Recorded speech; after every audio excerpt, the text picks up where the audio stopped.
मिनश्शैतानिर्रजीम बिस्मिल्लाहिर्रहमानिर्रहीम। मैं हूं प्रोफेसर डॉक्टर अकबर अली अपने यूट्यूब चैनल के साथ हाज़िर हूं। उम्मीद है आप ठीक होंगे। आज की हमारी मेडिसिन है बोरिकम एस्टम और ये दाफ़े जरासीम दुआ है, दाफ़े छूत भी है। ये दुआ जो है ख़मीर बनने और गलने सड़ने के अमल को रोकती है। गुर्दे की नालियों के मुकाम पर दर्द होता है और बार बार पेशाब आता है, पेशाब की मकदार बढ़ जाती है, पेशाब की अचानक हाजत होती है, एल्ब्यूमिन खारिज होता है और डायबिटीज़ में ये मुफीद है। ये नाज़रीन, इससे पेशतर के मज़ीद अलामात बयान करूँ, आप मेरे चैनल को सब्सक्राइब करें, बेल के आइकान को दबा दें ताकि आने वाली वीडियोस जो हैं आपको मिलती रहें। औरतों में सनेयास में तमतमाहट के दर्दों में मुफीद है।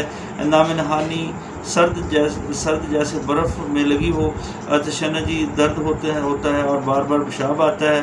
बाजुओं और जिस्म पर सुर्ख दाने निकलते हैं, आँखों के गिर्द इसका आता है, जिल्द की सोजश जिसमें खाल उतरती है, आँख के इस्तिस्काई वरम जिसकी वजह से आँखें बंद हो जाती हैं, रोशनी बर्दाश्त नहीं होती।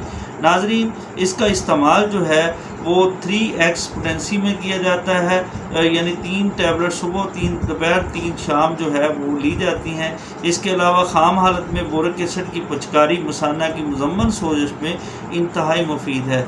आँखों की सोजश के लिए, शोबे चश्म के लिए जो है 5 ग्राम बोरिक एसिड जो है 100 ml पानी में डालकर आंखें धोना शोबे चश्म में मुफीद होता है। ये थी हमारी मेडिसिन बोरिकम एस्टम, और आप हमारे चैनल को सब्सक्राइब करें, बेल के आइकान को दबा दें ताकि आने वाली वीडियोस आपको मिलती रहे।